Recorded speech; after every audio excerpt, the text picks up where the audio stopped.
Tiger fans, finally, finally, I'm able to come on here and talk about some damn Tiger news that went on. I was going to make the video last night. My brother, who's going to be on here tomorrow, we're going to do a Tigers video talking a little bit more about this trade and our overall opinions of everything else. I was going to come on here last night and do it, but I figured I'd wait till tonight. The Tigers finally made a trade. I came on here last video crying about what the hell Scott Harris doing, crying about what are they going to do in the winter meetings. We'll talk more about the winter meetings next video. And what does Scott Harris do? He goes, look, there's a reason why you're on YouTube and you have 521 subscribers, and I'm a general manager, or not a general manager, but a president of baseball operations, and I work for the Detroit Tigers. Because what did he do? He trades Joe Jimenez. And he trades Joe Jimenez for Justyn-Henry Malloy and Jake Higginbottom. Now, when the trade was announced last night that he was they traded Joe Jimenez to the Braves, and I seen the prospects, I'm like, who the hell are these guys? Because I don't really know much about the Braves minor league system. Besides, all they do is produce studs. You look at the Atlanta Braves team, everyone that comes up on that team gets a 7-year contract after 2 months because they're beasts. Whether it's Michael Harris, Vaughn Grissom didn't get extended yet. Vaughn Grissom, Austin Riley, Ozzie Albies, Ron Acuna Jr., stud after stud after stud. So what does Scott Harris do? Joe Jimenez, and this is just the complete difference between Scott Harris and Al Avila. Joe Jimenez had 1 year left until he was a free agent. Now, let's take a little bit of a step back and go look at the trade deadline this past year when I absolutely lost my mind. I was so pissed. I came on here and it was just the final end straw with me and Al Avila. Al Avila traded Michael Fulmer. Now, remember at the deadline this past year, teams were paying a lot for relievers. And what did Al Avila do? He traded Michael Fulmer to the Minnesota Twins, an interdivision team, an interdivision rival, for Kyle Sawyer Gibson kid. I can't remember his last name. It sounds like Kyle Gibson Lip Sawyer. Michael Fulmer had half a year left on his contract. So practically no... And this was the best he could do because he sat on his hands and waited all day and didn't make his first trade till 5:30, a half hour before the trade deadline. Scott Harris takes Joe Jimenez. Now, Tigers fans, Joe Jimenez is not good. I don't know how to tell you guys this. After this trade was made, the amount of comments that I saw on Facebook and on the internet, people going, oh my God, I can't believe Scott Harris traded Joe Jimenez. Joe Jimenez was such a big piece to our bullpen. Okay, listen. Joe Jimenez's ERA in save situations when you're up by 3 was .568. All of Joe Jimenez's numbers this past year, mind you, his first year ever, and this is a former All-Star, because I think he made it in 2018 when the Tigers were absolutely horrible, 18 or 19. A former All-Star, even his All-Star year, his ERA was above 4. His first time ever in his entire career, he had an ERA under 4. His ERA for his career is almost 5. In save situations, his ERA was .568 this past season.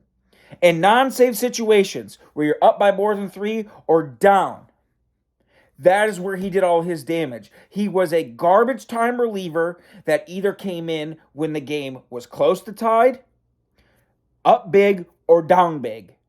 When it came crucial time where you're trying to hold leads, 7th, 8th inning, and you brought him in with a 3 or less run lead, he had a .568 ERA. All the other innings, he gave up a combined total of 14 earned runs.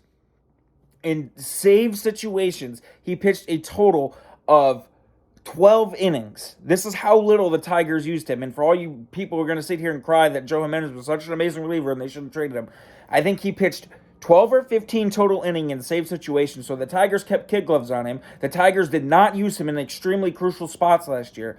In those 12 or 15 innings, I can't remember, but I do remember this number. He gave up 8 earned runs.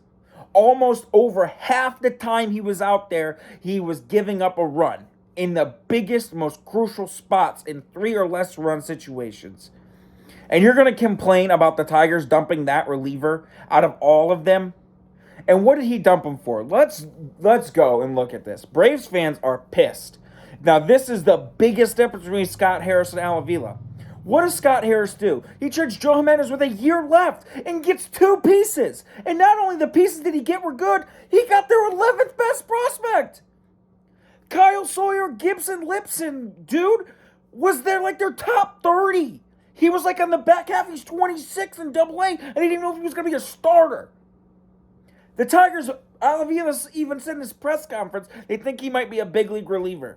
And they traded this for Michael Fulmer, who was way better than Joe Jimenez. Way better. Justyn-Henry Malloy. I cannot emphasize this enough. Go look on YouTube. There is a video that's 58 minutes long. It's a long interview, but you can't miss it. It was taken 3 weeks ago. These guys are Michigan guys, oddly enough. These guys wearing a Michigan sweatshirt. Little did Justin, they call him J-Hen. That's his nickname, J-Hen Malloy. Little did he know in 3 weeks' time, when he was in the AFL with the Braves, that he was going to be a Detroit Tiger. And oddly enough, these guys interviewing him were all Tiger fans, and the guy's wearing a Michigan Wolverines sweatshirt. Go on the internet, watch this hour interview, and tell me that you do not like this kid's personality. Tell me you do not like this kid's hitting philosophy. Tell me you do not like this kid's attitude. 22 years old.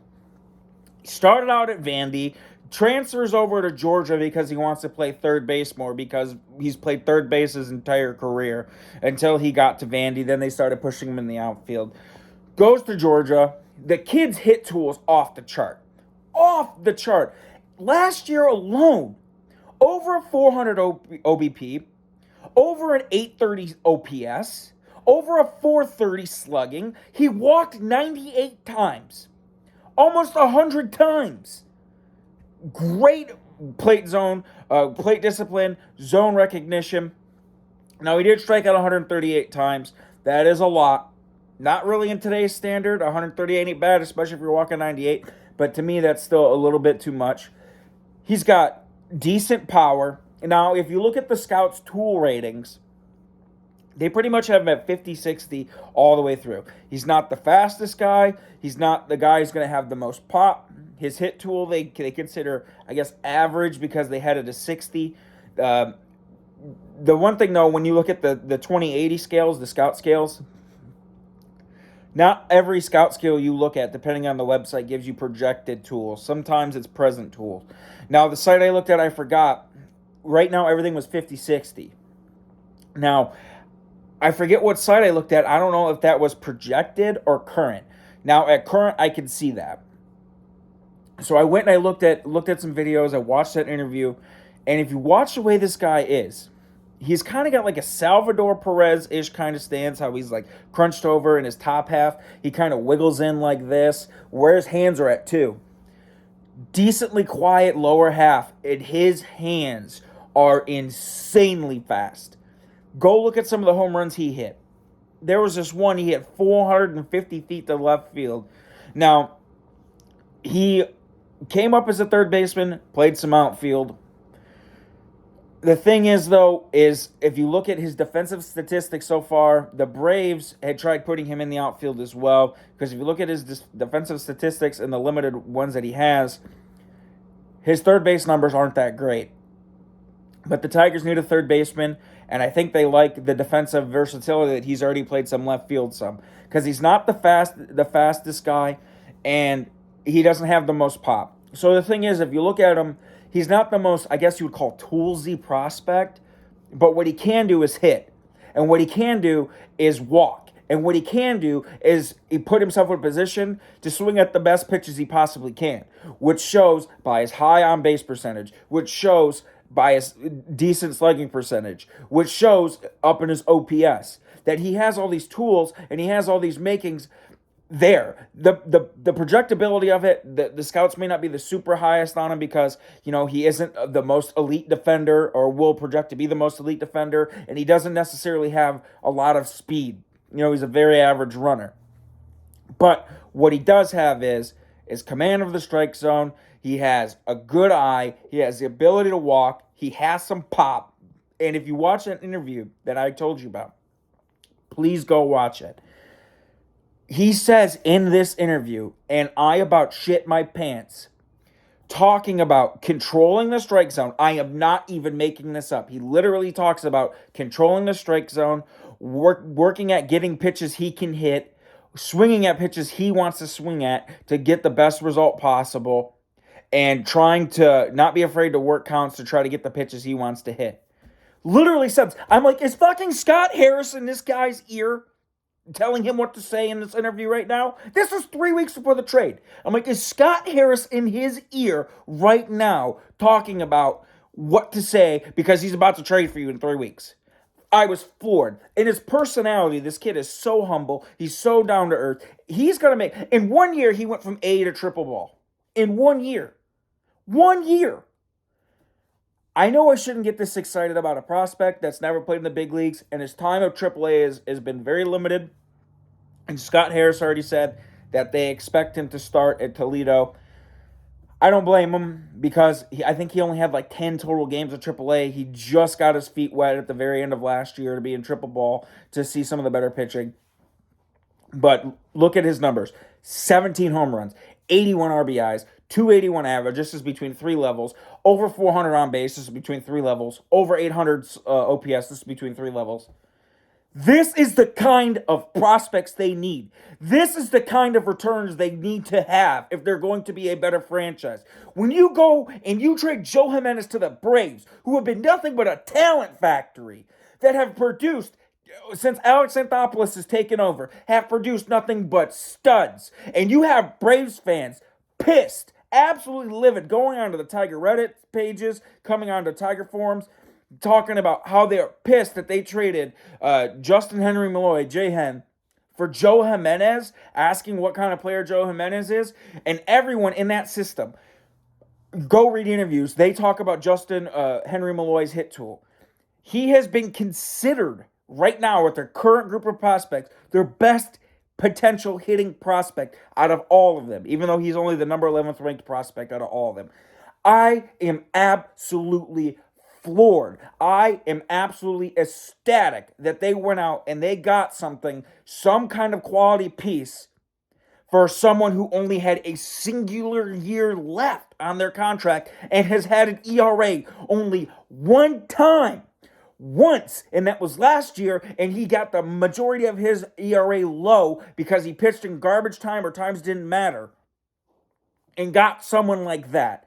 That is a good move. That is a good sign of a front office leadership and front office direction, and trying to make your team better from trading some extra assets that you have, which is a lot of good bullpen arms, and getting something with someone that could potentially hit, someone that could potentially have an OPS plus of over league average, someone that can get on base, someone that has a good idea of the strike zone, someone that's going to help you. He may not help you the most defensively, and he may not steal a shit ton of bases, but you know something? That hit tool plays. Go watch his highlight videos. Go watch that pop. It's legit. Go watch that swing. His hands are fast as hell. Look at how good his lower half is.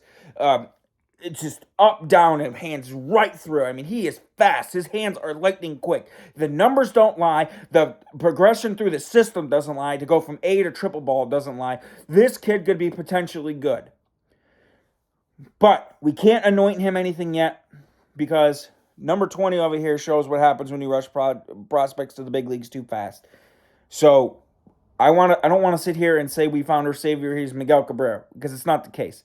But what I'm happy about is that this was Al Avila. He would have traded Joe Jimenez for a guy who wasn't even in their top 30, who was 28 years old, and was going to help you never. So not only did they get J-Hen, they got another pitcher on top of that. Now, mind you, the pitcher they got is a left-handed pitcher. He's had a lot of up and down numbers in the minor leagues. He's like 26 years old. But Chris Fetter, he's a whisperer. And, you know, Scott Harris put his players, his people from the front office and player development in place. They see something in him. They managed to get him on top of J-Hen Malloy. I'm cool with it. Because J-Hen Malloy, with the tools he has, the hit tool, everything else, he is exactly what the Tigers need. Excuse me. So, third baseman, outfielder, no doubt in my mind, no doubt in my mind that he's going to be in Detroit sometime this year. This is almost identical to the T when the Tigers got Jeimer Candelario. Because the Tigers needed a third baseman. They get him from the Cubs. The Cubs, he was blocked by some guy named Chris Bryant. That guy turned out to be pretty good. So Candelario had nowhere else to play. The Tigers get him. He's in AAA for a little bit. Comes up, and he was a third baseman for 6 years.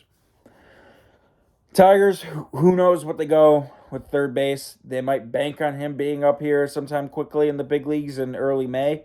They still may go out and get a legitimate third baseman person to fill, or someone they could potentially platoon with J-Hen. And also don't forget that he's an outfielder as well, so he's got defensive versatility. But I think for sure May, June, that this guy will make his Major League debut, and this guy will have some Major League at-bats this year. If he would have had more time in triple ball this past year, I think there's a chance that the Tigers would be like what they did for Green and Torkelson right out of spring. Like, hey, you have a chance to make the team. Show us what you can do in big league camp. But he's going to get a look in big league camp. We'll see, what he is against, Major League pitching for a little bit. He's going to start in AAA. If he comes up, rips it up, he could be the third baseman for a little bit. And he could also play some left field too. So I'm ecstatic. I don't really care about the pitcher part of this. This video was mainly more about getting out that Scott Harris knocked it out of the park with this one to get that caliber of prospect, that caliber of player, that kind of player that the Tiger system desperately lacked. And that close to the big leagues already for someone like Joe Jimenez. I'm good with this trade. So the Tigers trade Joe Jimenez to the Atlanta Braves for J-Hen Malloy. Go watch that interview and try not to fall in love with this kid. Amazing guy. Down to earth. And Higginbaum. I don't remember his last name, but I don't really care. Stoked about this trade. Go Tigers.